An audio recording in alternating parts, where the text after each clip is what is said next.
रहे ये आवश्यक नहीं है।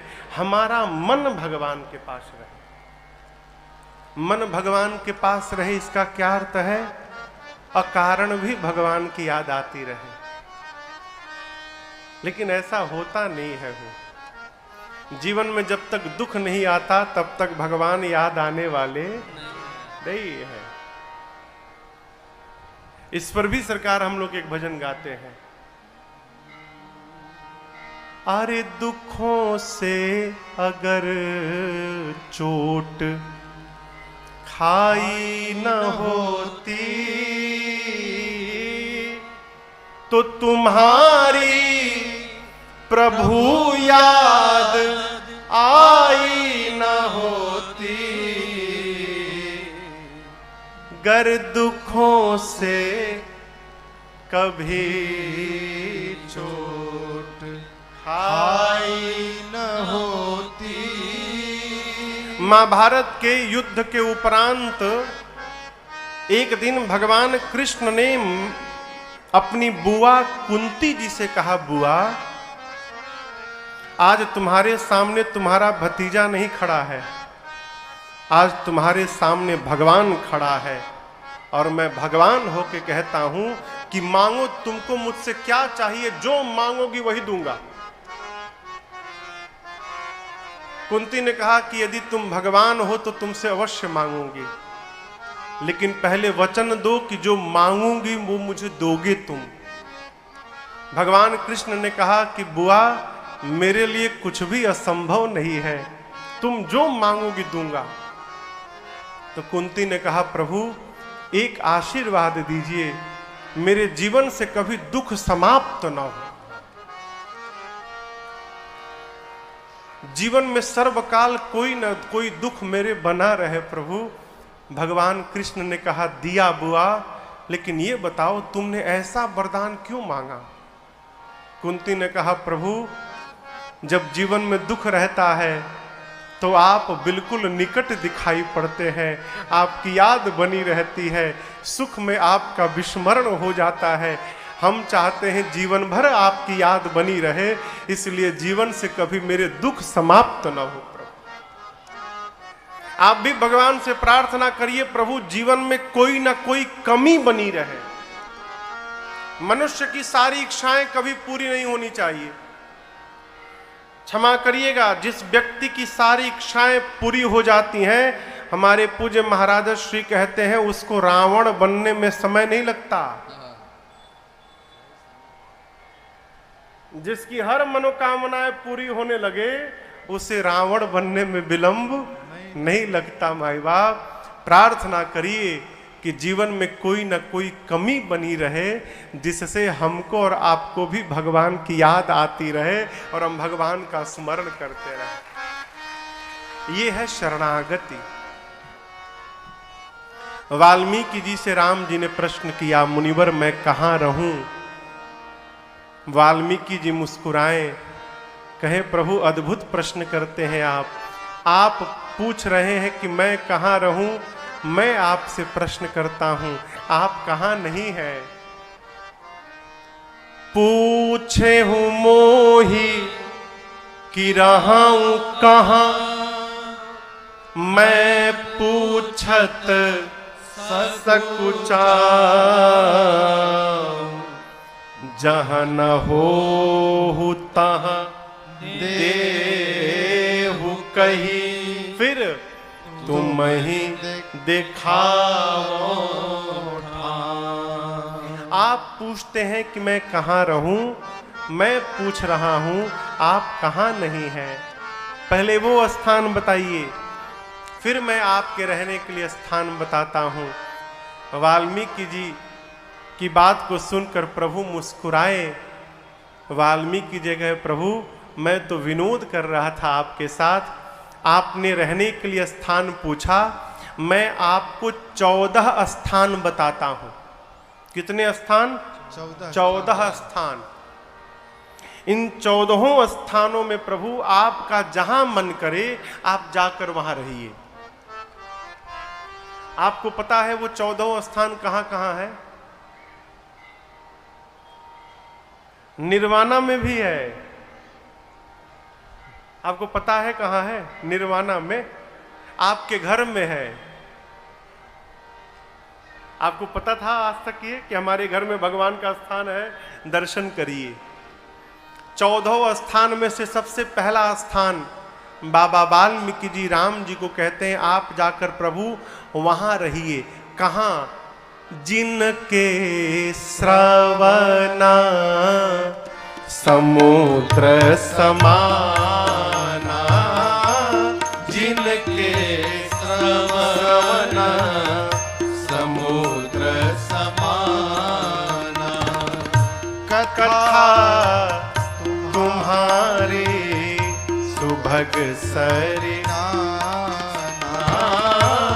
कथा तुम्हारी सुभग सरिनाना, भरहि निरंतर हो ही न पूरे, भरहि निरंतर हो ही न पूरे, तिनके हिय तुम कहूँ गृह रे, तिनके हिय तुम कहूँ गृह रे, तिनके हिय तुम कहूँ गृह रे। कहते हैं प्रभु जिनके कान का स्वभाव समुद्र जैसा हो जाए। समुद्र का क्या स्वभाव है भैया? समुद्र में आप दर्शन करिए, दिन रात नदियां आती हैं ना, दिन रात आती हैं, परंतु आज तक कभी भी समुद्र भरे नहीं। कभी भी समुद्र ने नदियों से यह नहीं कहा कि बस बस अब बंद करो मैं भर गया। जिस प्रकार प्रभु कभी समुद्र नहीं भरते, उसी प्रकार आपकी कथा सुनते सुनते जिसके कान कभी न भरे प्रभु, आप उस व्यक्ति के हृदय में जाकर वास करिए। उसका हृदय आपके लिए पहला स्थान है, पहला घर है। अब यहां आप जितने लोग बैठे हैं अथवा YouTube के माध्यम से जितने लोग पूरे विश्व में देख रहे हैं, आप में से जिसका मन कभी भी भगवत कथा से न भरता हो, इस विश्वास में रहिएगा आपके हृदय को वाल्मीकि जी ने राम जी का पहला घर बताया गया है, फर्स्ट प्रेफरेंस दिया गया है। आप जब किसी परीक्षा का फॉर्म भरते हैं तो सेंटर के लिए ऑप्शन दिए जाते हैं। आप किस किस शहर को प्रेफरेंस दे रहे हैं, तो सबसे पहला प्रेफरेंस उसको दिया जाता है जो आपके निकट हो या आपका होम टाउन हो। एक नंबर पर वही लिखते हैं ना कि हम चाहते हैं कि इस एक नंबर में सबसे पहले अगर हो जाए तो यहां मेरा सेंटर पड़े। उसी प्रकार वाल्मीकि जी ने पहला प्रेफरेंस राम जी को क्या दिया रहने के लिए? प्रभु जिसका मन कभी आपकी कथा से न भरता हो, आप उसके घर में जाके रहिए, वो आपका होम सेंटर है, पहला स्थान आपके लिए। अब दूसरा स्थान वाल्मीकि जी कहते हैं, लोचन चातक जिनकर राखे, रहि दरस जलधर अभिलाषे, निदरहि सरिता सिंधु सर भारी, रूप बिंदु जल होहि सुखारी, तिनके हृदय सदन सुखदायक,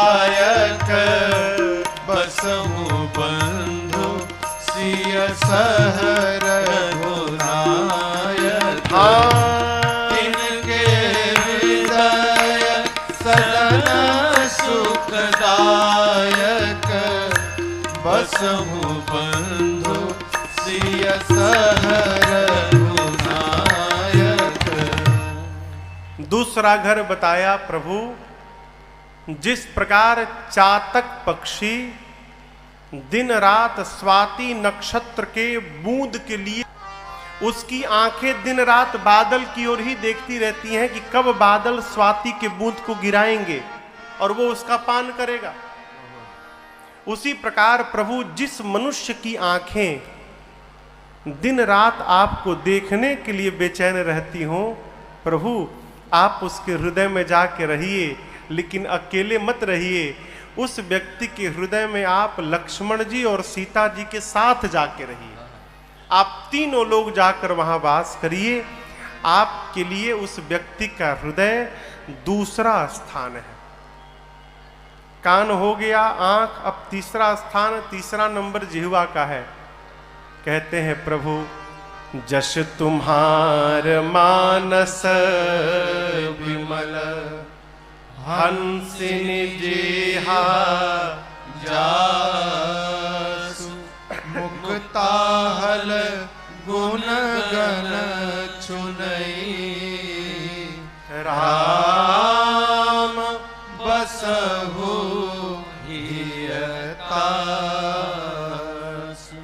वाल्मीकि जी कहते प्रभु मान सरोवर में हंस मिलते हैं और वो हंस दिन रात मान सरोवर में से मोती चुनते हैं। आपकी कथा रूपी सरोवर में से ये जो कथा चल रही है, इस कथा रूपी सरोवर में जिस मनुष्य की जिह्वा हंसनी बनके और आपके नाम, आपके गुण रूपी मोती का चयन करती रहे, आप उसके हृदय में जाके रहिए। उसका हृदय आपके लिए तीसरा घर है। आप में से जिसकी जिह्वा दिन रात भगवान के नाम का जप करती होगी, अकारण लेती होगी, वाल्मीकि जी कहते हैं उसके हृदय में जाके रहिए राम जी। आप उसका हृदय आपके लिए तीसरा घर है। जीवन में स्वभाव बने कि अकारण भी मुख से भगवान का नाम निकले। आज दोपहर में एक बाबूजी आए थे। कहां बैठे हैं बाबूजी? सामने बैठे हैं। दोपहर में आए थे निवास में। बोले महाराज जी मुख में दांत नहीं है मेरे एक भी, लेकिन मैं आपको एक भजन सुनाना चाहता हूं। हमने कहा सुनाइए बाबूजी। बहुत दिव्य भजन गाया बाबूजी ने, और इनकी स्वयं की लिखी रचना थी वो। तो भजन तो मुझे याद नहीं है, लेकिन उसके पहले उन्होंने जो मुक्तक गाया वो मैं आपको सुनाता हूं। राम नाम की लूट है, यही था ना? लूट सके तो लूट, क्यों लूट ले अभी, नहीं तो अंत समय पछताएगा जब प्राण जाएंगे छूट। अब कब प्राण छूटना है यही नहीं पता। आपको एक बात बताऊं, एक आदमी गया अपने गुरु जी के पास। सरकार आप ही गुरु जी हम लोग। एक आदमी आया अपने गुरु जी के पास, प्रणाम किया, कहा गुरु जी तंग आ गया हूं पत्नी से। गुरु जी बोले क्यों? बोला गुरु जी जब देखती है कहती है भजन करो भजन करो, जब दिखाई ना पड़ूं देखते बोलती है भजन करो। अब मैं भजन करूंगा तो व्यापार कौन करेगा? तो मैंने उससे कहा है कि गुरु जी जिस टाइम बोलेंगे उसी टाइम करूंगा, दिन भर नहीं करूंगा। तो तैयार हो गई है गुरुजी। मैं आपसे पूछने आया हूं कि 24 घंटे में ऐसा कोई एक टाइम बताओ कि 24 घंटे में एक बार करूं तो 24 घंटे का काम समाप्त। गुरुजी बोले इधर आ, तू 24 घंटे की पूछ रहा है, मैं तो तुझे ऐसा टाइम बता दूंगा कि जीवन में एक बार करेगा जीवन भर का काम पूरा। बोला क्या बोलते हैं गुरुजी? सत्य बोलता हूं। चेला बोला ऐसा हो सकता है? गुरुजी बोले बिल्कुल हो सकता है। जीवन में केवल एक बार भजन कर लोगे तो जीवन भर करने की आवश्यकता नहीं है। तो बोला गुरुजी 24 घंटे वाला कैंसिल करिए, लाइफ टाइम वाला बताइए, जीवन में केवल एक बार करना हो बस। बोले सुन, मरने के 2 मिनट पहले शुरू हो जाना। क्या बोले गुरुजी? जीवन भर भजन मत करना, लेकिन मरने के 2 मिनट पहले भजन प्रारंभ कर देना। बोला गुरुजी ये कैसे पता चलेगा कि अब मरना है? गुरुजी बोले बेटा यही तो बात है, कब प्राण निकल जाएंगे पता नहीं, इसलिए बुद्धिमान व्यक्ति को जीवन के हर क्षण को अपना आखिरी क्षण समझ के और भजन में ही रहना चाहिए। यही सिद्धांत है। कितना भी रचना बना लीजिए आप, सब रचना धरी की धरी रह जाएगी माई बाप। तेल चमेली चंदन साबुन, तेल चमेली चंदन साबुन, अरे चाहे लगा लो सेंट, जगत में कोई ना परमानेंट, जगत में कोई ना परमानेंट। तेल चमेली चंदन साबुन, तेल चमेली चंदन साबुन, चाहे लगा लो सेंट, जगत में कोई न परमानेंट, जगत में कोई न परमानेंट।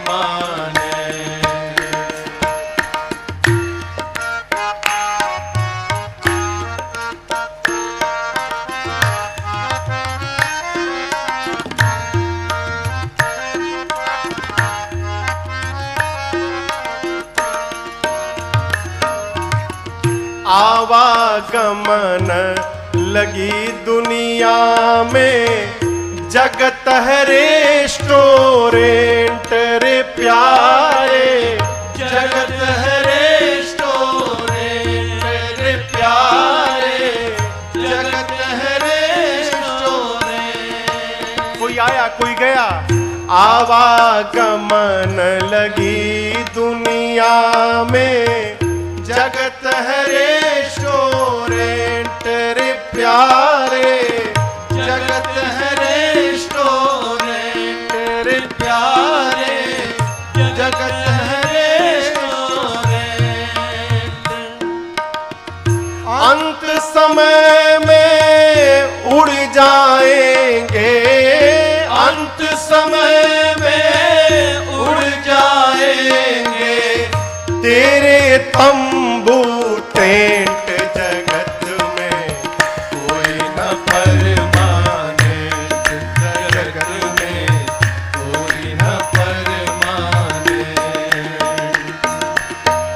अंत समय में उड़ जाएंगे, अंत समय में उड़ जाएंगे तेरे तंबू टेंट, जगत में कोई न परमानेंट, जगत में कोई न परमानेंट।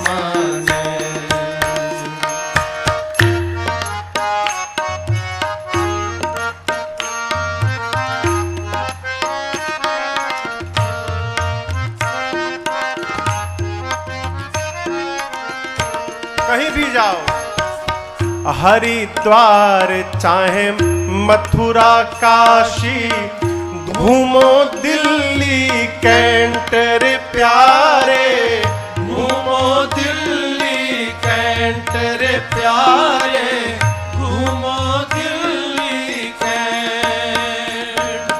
हरिद्वार चाहे मथुरा काशी, घूमो दिल्ली कैंट रे प्यारे, घूमो दिल्ली कैंट रे प्यारे, घूमो दिल्ली कैंट। मन में नाम प्रभु का राखो, मन में नाम प्रभु प्रभु का राखो, धोती पहनो या पैंट, जगत में कोई न परमानेंट, जगत में कोई न परमानेंट। मन में नाम प्रभु का राखो, मन में नाम प्रभु का राखो, धोती पैंट जगत में कोई न परमानेंट जगत में कोई न परमानेंट।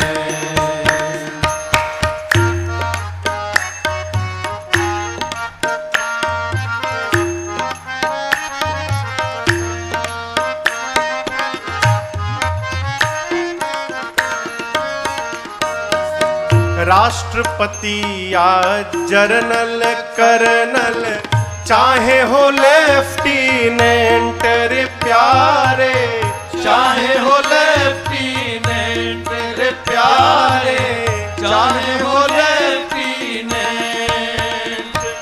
राष्ट्रपति या जर्नल कर्नल चाहे हो लेफ्टिनेंट रे प्यारे, चाहे हो लेफ्टिनेंट रे प्यारे, चाहे हो लेफ्टिनेंट।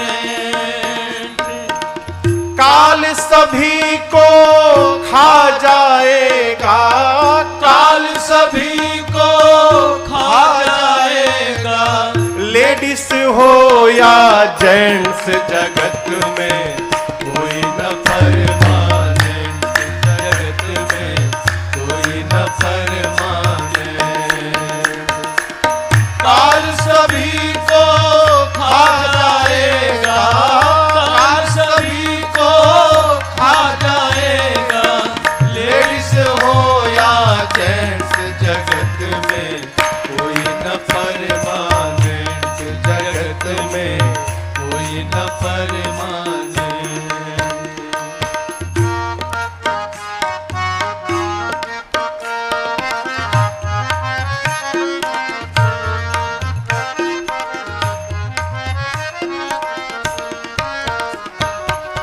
साधु संत की संगत कर लो, ये सच्ची जगत में कोई न परमानेंट। वाल्मीकि जी तीसरे स्थान में कहते हैं, प्रभु जिस मनुष्य की जिह्वा आपके नाम का गुणगान करती हो, आपकी कथा में से आपके गुण रूपी मोती का चयन करती हो, आप उसके हृदय में रहिए। उसका हृदय आपके लिए तीसरा घर। पहला घर जो कान से कथा श्रवण करे, दूसरा घर जो आंखों से भगवान का दर्शन करे, तीसरा घर जो जिह्वा से भगवान के नाम का गुणगान करे। अब चौथे घर से व्यवहार प्रारंभ भया। वाल्मीकि जी कहते हैं, प्रभु जो सुगंध पहले आपको अर्पित करे, उसके बाद अपने धारण करे।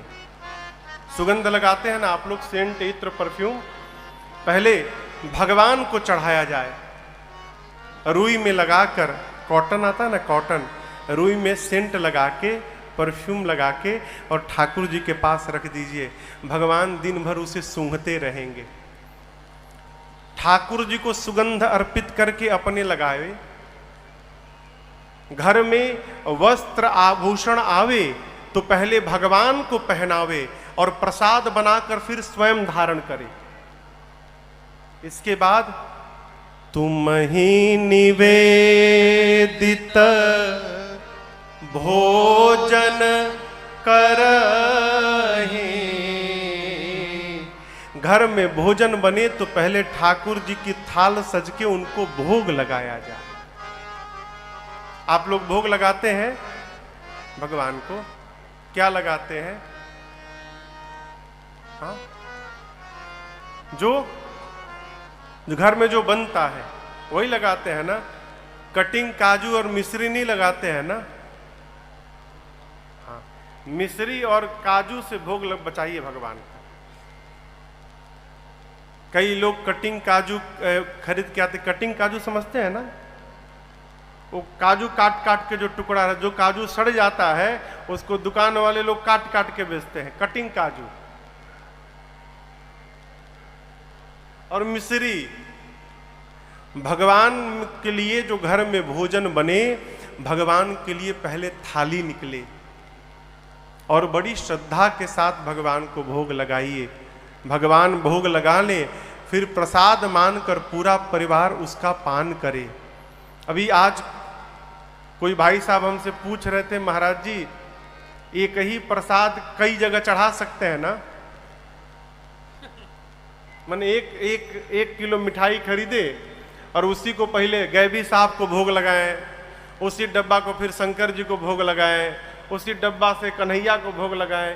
अच्छा, आपकी थाली को पूरे घर भर को खिलाया जा सकता है? जब आपकी थाली में केवल आप खाते हैं तो एक ही मिठाई में सारे भगवान पालेंगे? जितनी ठाकुर द्वारी है उतनी मिठाई ले चलिए। ये नहीं, भगवान नहीं कहते। देखिए, भगवान क्वांटिटी नहीं पाते, भगवान तो उसका भाव पाते हैं। किसी ने पूछा, महाराज भगवान के सामने 4 रोटी रखो, भोग लगने के बाद वो 4 ही दिखाई पड़ता है, तो भगवान तो खाते ही नहीं। खाते नहीं तो क्यों ले जाना? भाई खाएं तो कम तो होना चाहिए। कहो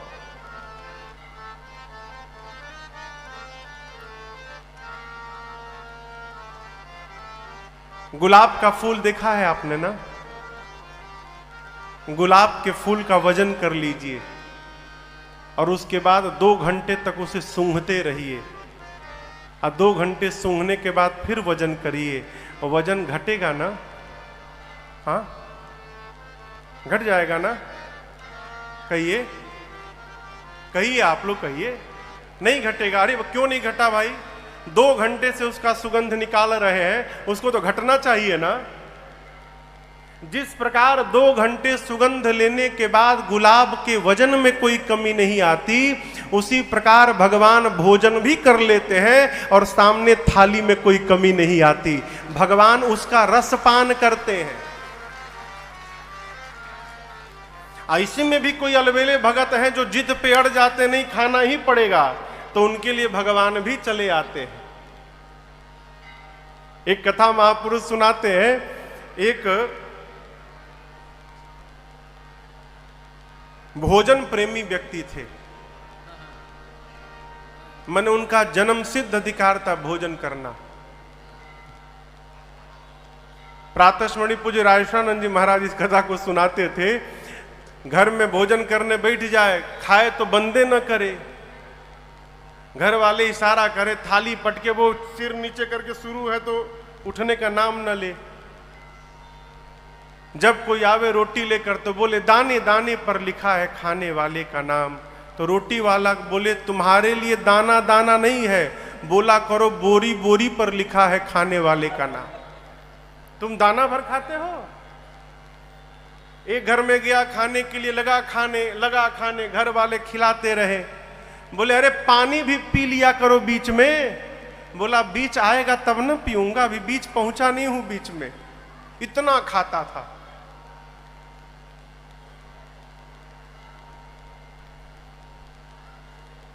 स्वामी जी कहा करते थे कोई ज्यादा नहीं खाता है, सब उतना ही खाता है जितना उसका खाता है। खाते में जितना है उससे ज्यादा कोई नहीं खाता। माई बाप घर वाले परेशान हो गए और उसे धक्का मार के बाहर निकाल दिए। अब बेचारा गया, अब करे तो करे क्या, भोजन बिना मर जाएगा। जाते जाते देखा एक आश्रम के द्वार पर एक मोटे साधु बाबा बैठे थे।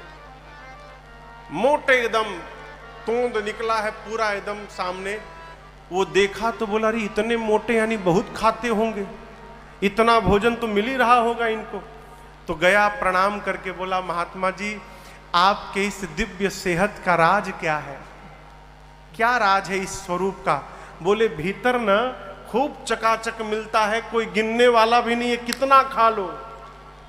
तो बोला स्वामी जी भीतर एंट्री कैसे होगी मेरी, मैं भी भीतर जाना चाहता हूं।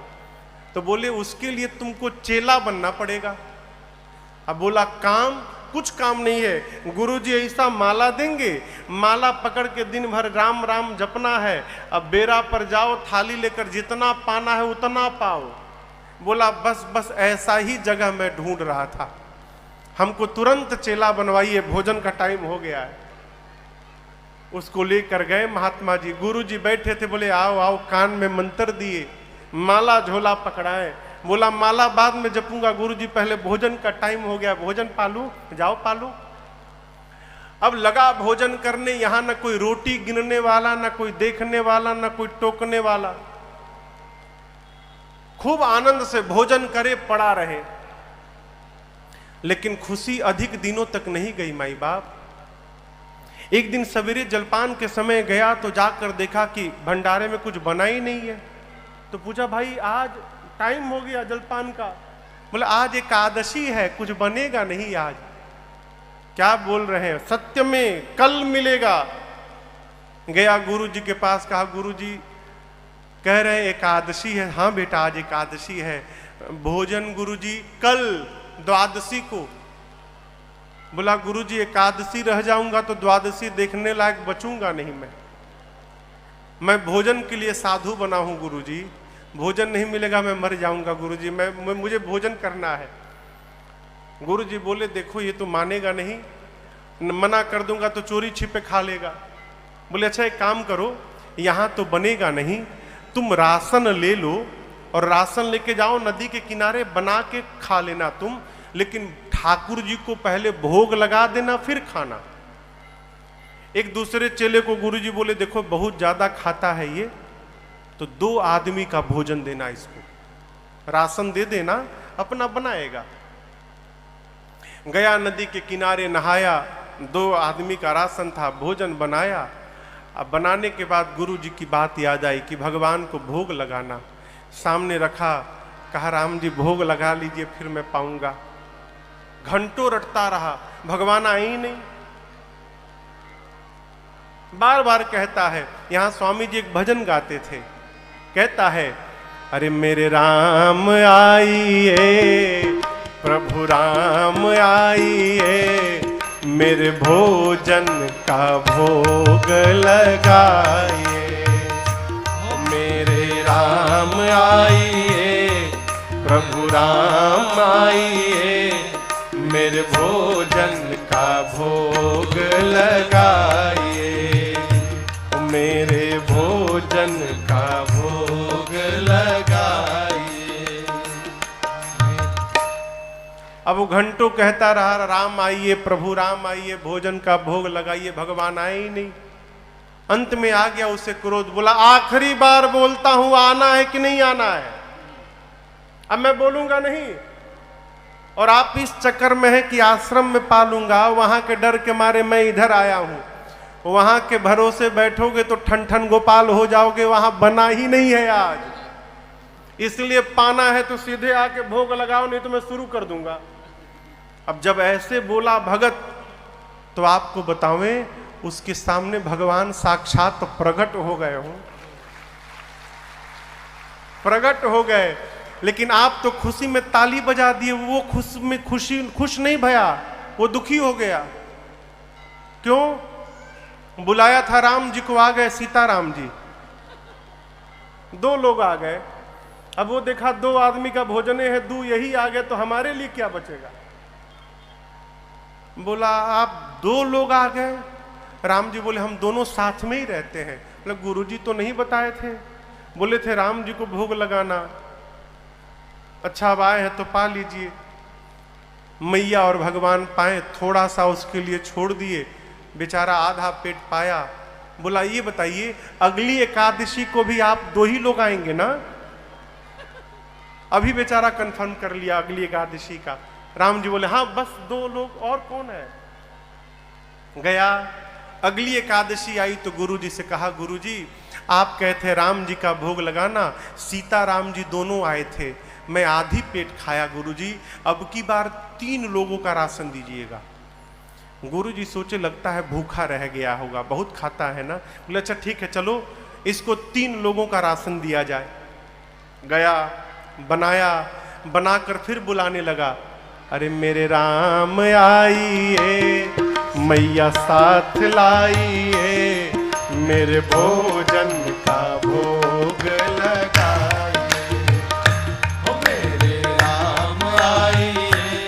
मैया साथ लाइए, मेरे भोजन का भोग लगाइए, मेरे भोजन का भोग लगाइए, प्रभु भोजन का भोग लगाइए।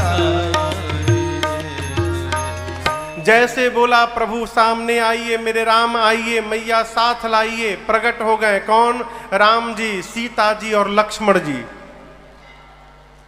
अब की बार लक्ष्मण जी भी चले आए। अब लक्ष्मण जी को देखते आग बबूला हो गया, बोला ये कौन है? लक्ष्मण जी बोले प्रभु कहां लेके चले आए, इतनी आदर से बोल रहा है मुझे मेरे बारे में। राम जी बोले मेरे भाई हैं ये, पिछली बार तो नहीं आए थे। राम जी बोले कहीं फंस गए थे, आपको बताना चाहिए था ना कि ये भी आते हैं आपके साथ में, ये भी खाएंगे। राम जी बोले आए हैं तो पाएंगे ही, अब करे तो करे क्या। बोले ठीक है पा लीजिए। अब राम जी, सीता जी, लक्ष्मण जी भोग लगाए। अब फिर थोड़ा सा बचा उसके लिए, आधी पेट खा के गया। फिर पूछा अगली बार कौन कौन आएगा आज ही बताओ मुझे, और कितने लोग साथ में रहते हैं। भगवान बोले कहीं भी देखिएगा तो हम ही लोग मिलेंगे, बस 3 लोग, और कोई है ही नहीं, बस मेरे भाई और ये सीता जी, 3 लोग। गया अगली एकादशी के दिन बोला प्रभु नहीं हो पाया था, सीताराम जी के लिए ले गया, लक्ष्मण जी भी चले आए थे, मैं फिर आधी पेट रह गया था। अब की बार जोड़ने लगा, 3 वो, 3 मत 4 मान के चलो, कहीं एक और बढ़ा के ले आए तो 4 वो और 1 मैं। बोला अब की बार 5 लोगों का भोजन चाहिए। गुरु जी बोले इतना नहीं खाएगा, इतना कैसे खा लेगा, लगता है ये राशन बेचने लगा है। अब इसको रंगे हाथों पकड़ना पड़ेगा। गुरुजी उससे कुछ नहीं बोले और दूसरे चेले से बोले इसको 5 लोगों का राशन दिया जाए। राशन लेकर गया और उसके पीछे पीछे गुरुजी चल गए छिप के कि देखूं तो करता क्या है ये। जाकर गुरुजी एक पेड़ के पीछे छिप कर बैठ गए। ये गया स्नान किया और स्नान करके आज भोजन बनाया नहीं, बनाने के पहले ही बुलाने लगा। क्यों? देख लूं कितने लोग आ रहे हैं। लगा बुलाने, अरे मेरे राम आइए, सीताराम आइए, भैया साथ लाइए, मेरे भोजन का भोग लगाइए।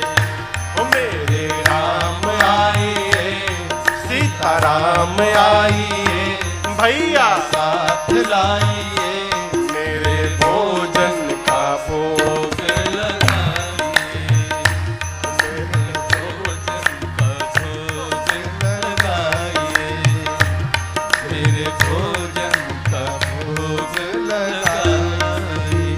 जैसे बिना बनाए आंख बंद करके बोलने लगा, मेरे राम आइए, सीताराम आइए, भैया साथ लाइए, आइए भोग लगाइए, प्रभु आइए। जैसे गाया प्रकट हो गए। कौन? राम जी, सीता जी, लक्ष्मण जी, भरत जी, शत्रुघ्न जी, हनुमान जी, इतने लोग। लगा गिनने, अरे अरे बस करो बस करो बस करो। बोले आज तो हद कर दी, 2 तो बढ़ाए, साथ में एक बानर भी लेकर आए हैं। अब चुपचाप बैठा है, कुछ नहीं बोल रहा है। भगवान बोले कहां है, लाओ भोग लगाएं। बोले क्या लगाएं भोग? भोजन। कैसा भोजन बनाए? आज तो मैं बनाया ही नहीं। क्यों बनाऊं जब बनाने के बाद आज कुछ नहीं मिलने वाला है। पिछले दिन तो थोड़ा बच भी गया, आज 5 लोगों का लाया हूं, 6 आप ही आए हैं, 1 मैं 7, तो आज तो कुछ मुझे मिलेगा नहीं। जब मिलेगा नहीं तो मैं क्यों मेहनत करूं? ये है राशन, अपने बनाओ, खाओ, भोग लगा के जाओ, मैं नहीं बनाऊंगा। बैठ गया, राशन सामने कर दिया, कहा बनाओ खाओ ला जाओ यहां से। भगवान बोले ठीक है चलो, राशन लाए हो ना, कम से कम हम लोग बना के भोग लगा लेंगे।